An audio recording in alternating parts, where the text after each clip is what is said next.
আসসালামু আলাইকুম সুপ্রিয় শিক্ষার্থীবৃন্দ, আশা করি তোমরা অনেক অনেক ভালো আছো। তো আজকে আমরা টেন্সের দুটো সময় নিয়ে আলোচনা করব এবং অ্যাফার্মেটিভ থেকে ইন্টারোগেটিভ এবং নেগেটিভ করব। তো চলো ভিডিওটা শুরু করা যাক। তো আমরা টেন্সের যে সময় আছে, তোমরা জানো টেন্স তিন প্রকার। তো তিন প্রকার থেকে আমরা প্রেজেন্ট টেন্সের প্রেজেন্ট সিম্পল এবং বা ইনডিফিনিট বা হচ্ছে প্রেজেন্ট কন্টিনিউয়াস, এই দুইটা টেন্স নিয়ে আলোচনা করব এবং এ দ্বারা কীভাবে প্রশ্ন করবে এবং কীভাবে নাবোধক বাক্য তৈরি করবে সেটাই আমরা শিখব খুব সহজে একদম। তো এটা শিখলে তোমাদের অনেক গ্রামারের উপকার হবে এবং ইংরেজিতে কথাও বলতে পারবে।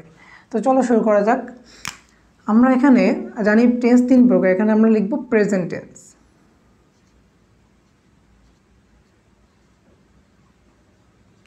প্রেজেন্ট টেন্স, ঠিক আছে। প্রেজেন্ট টেন্সের আমরা লিখব দুইটা মাত্র টেন্স, দুইটা সময়ের কথা আমরা উল্লেখ করবো। একটা হচ্ছে প্রেজেন্ট ইনডিফিনিট বা সিম্পল,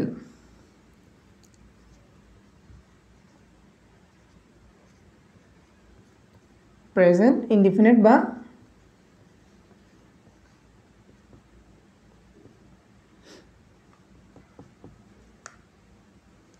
প্রেজেন্ট ইনডিফিনিট। এটা হচ্ছে কি বলতে পারো, এটা হচ্ছে সাধারণ বাক্য প্রেজেন্ট ইনডিফিনিট, আর একটা হচ্ছে প্রেজেন্ট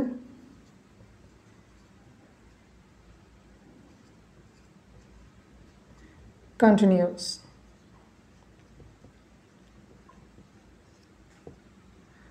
একটা হচ্ছে সাধারণ বাক্য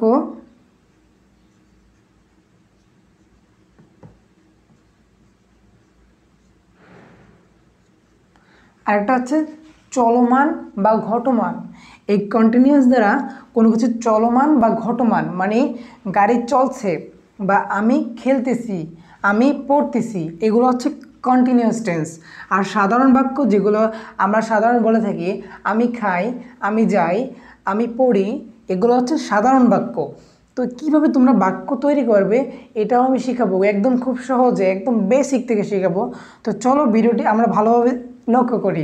দেখো কন্টিনিউয়াস মানে কি, চলমান বা ঘটমান। তো এখানে আমরা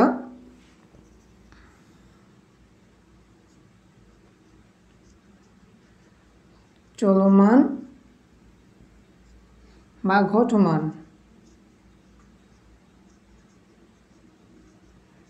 মানে চলমান বা ঘটমান কিছু হলে আমরা বুঝবো কি এটা প্রেজেন্ট কন্টিনিউয়াস টেন্স, যদি এটা বর্তমান সময়ের কথা হয় আর কি।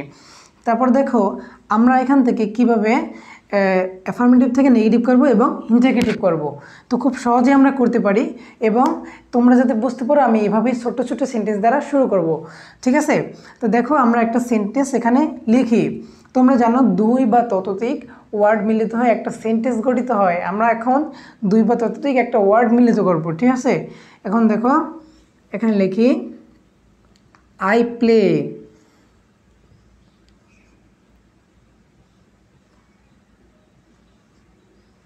আই প্লে মানে কি আমি খেলি, আই প্লে আমি খেলি। এটা হচ্ছে কি একটা সাধারণ বাক্য। তো এই সাধারণ বাক্য থেকে আমরা ইন্টারোগেটিভ এবং নেগেটিভ করব। যদি বলি এটা হচ্ছে আমি খেলি, আমি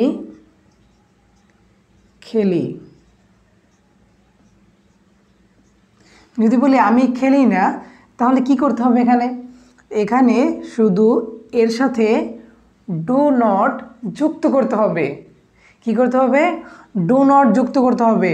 তা না হলে তো আমরা জানি না আমি খেলি না আর ইংলিশটা বা ওয়ার্ড আছে কিনা এরকম কোনো আমরা কেউ জানি না। তার জন্য আমরা কি করতে হবে, আমি খেলি না এর জন্য কি আনতে হবে, ডু নট যুক্ত করতে হবে। তাইলে এখানে I do not play, I do not play আমি খেলি না,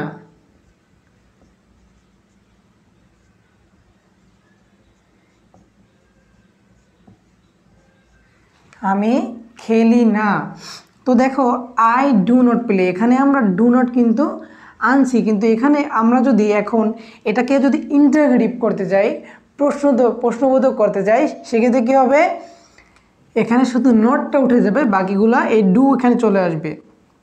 দেখো প্রশ্নবোধক যদি করতে যাই আমি কি খেলি, তাহলে কি হবে, এখানে ডব্লিউএস ওয়ার্ড দ্বারা শুরু করবে প্রশ্নবোধক এবং এই ডু বা অক্সিলারি ভার্ব দ্বারা শুরু করবে। এখানে আমরা লিখি আমি কি খেলি, do I play, do I play, আমি কি খেলি, আমি কি খেলি।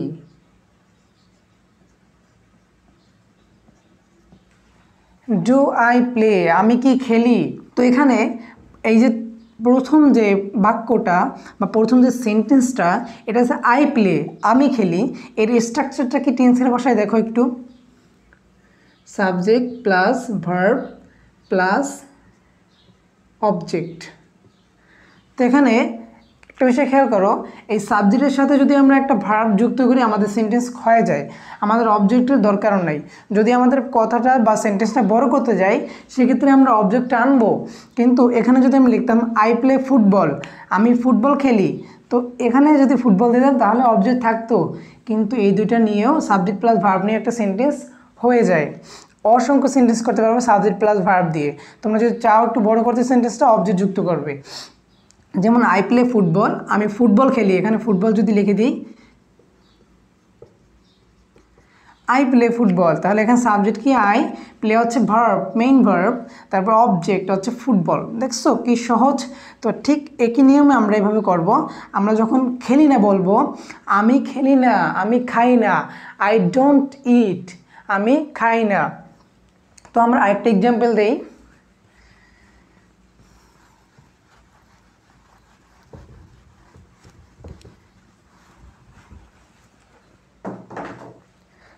I eat, I eat, আমি খাই,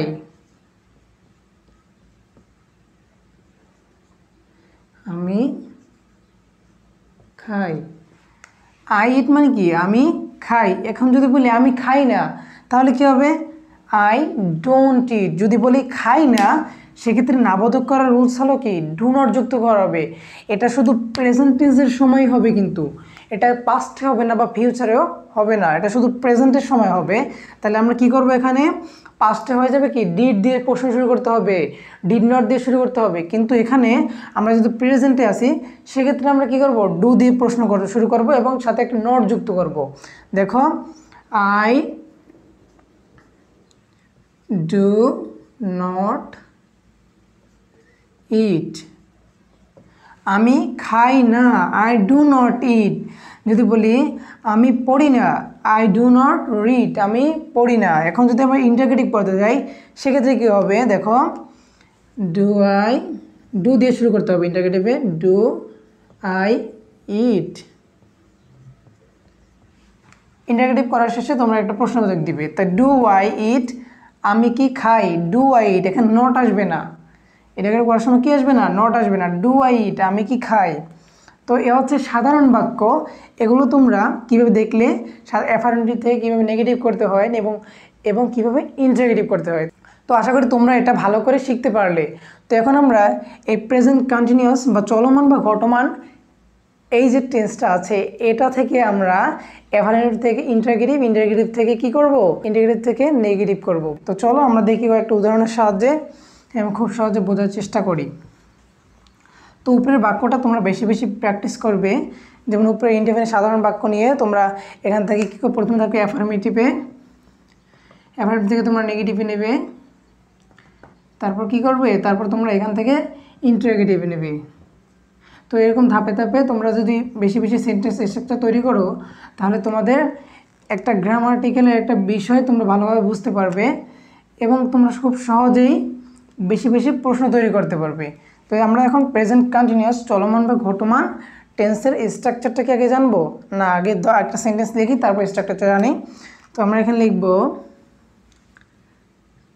আই কন্টিনিউয়াস চলমান। এখানে যদি আমরা একটু উদাহরণ দিই, আমরা প্লে দিয়ে উদাহরণ দেবো নাকি ইট দিয়ে, যাই হোক প্লে দিয়েই আমরা দিই, আই এম প্লেয়িং,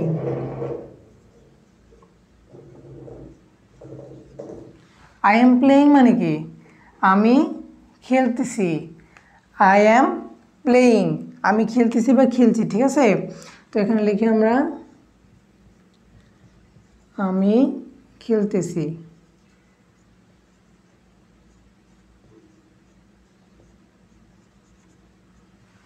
আমি খেলতেছি, আই অ্যাম প্লেয়িং। এখন একটু খেয়াল করো, এখানে আমরা প্রত্যেকটা বিষয় একটু বোঝার চেষ্টা করি। তো এখানে দেখো অক্সিলারি ভার্ব আমরা এনেছি, এটা কি ভার্ব? অক্সিলারি, এম, ইজ, আর, ওয়াজ, আর, এগুলো কি ভার্ব? Auxiliary verb. এই অক্সিলারি ভার্ব ছাড়া সেন্টেন্স লেখা যায় না, গুছিয়ে লেখা যায় না। তো গুছিয়ে লেখার জন্য বা সেন্টেন্সের একটা সৌন্দর্যতা আনার জন্য অক্সিলারি ভার্বে আমাদের সাহায্য নিতে হয়। তারপর দেখো আমরা কীভাবে লিখছি, আই মানে কি? আই সাবজেক্ট, ঠিক আছে, এসইউবি সাবজেক্ট প্লাস এম কি? এম হচ্ছে এখানে এই অক্সিলারি ভার্ব, এম, ইজ, আর, এগুলো হচ্ছে ইসের টেন্সের গঠনের, ঠিক আছে। এম, ইজ, আর, তারপর আছে ভার্ব, এটা কি ভার্ব? এটুকু একটা ভার্ব। তো ভার্বের সাথে আইএনজি যুক্ত হয়েছে, এটা ভার্বের কত নম্বর ফর্ম? এটা ভার্বের B4, আচ্ছা ভার্ব B4। তোমরা যারা টেন্সের ক্লাসটা আগে করোনি তারা অবশ্যই টেন্সের ওই ক্লাসটা করে আসবে, তাহলে ভালোভাবে বুঝতে পারবে। তো দেখো এখানে এটা হচ্ছে মূল ভার্ব, এই মূল ভার্বের সাথে কি যুক্ত হয়েছে? আইএনজি। তো এখানে ভার্বের সাথে আমরা কী করবো? Verb plus ING plus object, এই হচ্ছে কন্টিনিউয়াস টেন্সের গঠন। এবং এই গঠন অনুযায়ী প্রথমে আমরা অনেকগুলো অ্যাফার্মেটিভ সেন্টেন্স করব। অনেকগুলো অ্যাফার্মেটিভ সেন্টেন্স করে সেগুলোকে আমরা আবার কি করব? নেগেটিভ করব, আবার কি করব? ইন্টিগ্রেটিভ করব। I am not playing, I am not playing, I am not playing, আমি খেলতেছি না। আই অ্যাম নট প্লেয়িং, আমি খেলতেছি না। দেখো এখানে প্রশ্নটা আমরা নেগেটিভ কী করলাম? আগেরটা আমরা কি করছি?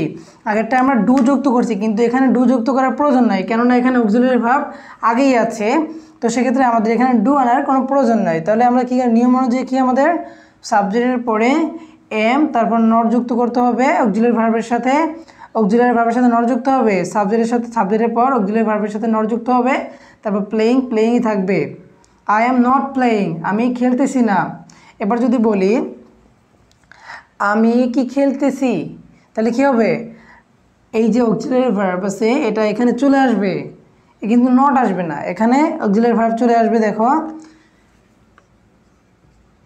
এম, তারপর সাবজেক্ট আসবে এম আই প্লেয়িং,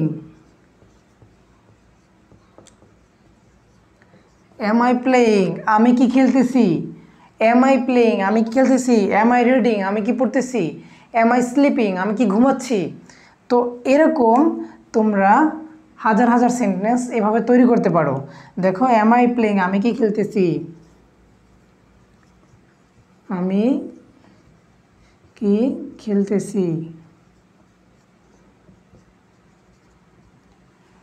আমি কি খেলতেছি। আই এম প্লেয়িং, আমি খেলতেছি। আই এম প্লেয়িং, আমি খেলতেছি। আই এম নট প্লেয়িং, আমি খেলতেছি না।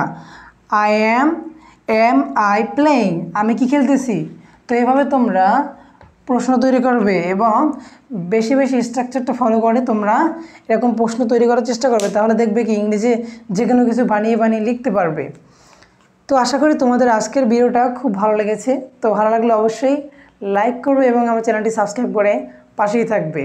তো ধন্যবাদ সবাইকে, সবাই ভালো থাকো, সুস্থ থাকো, আল্লাহ হাফেজ।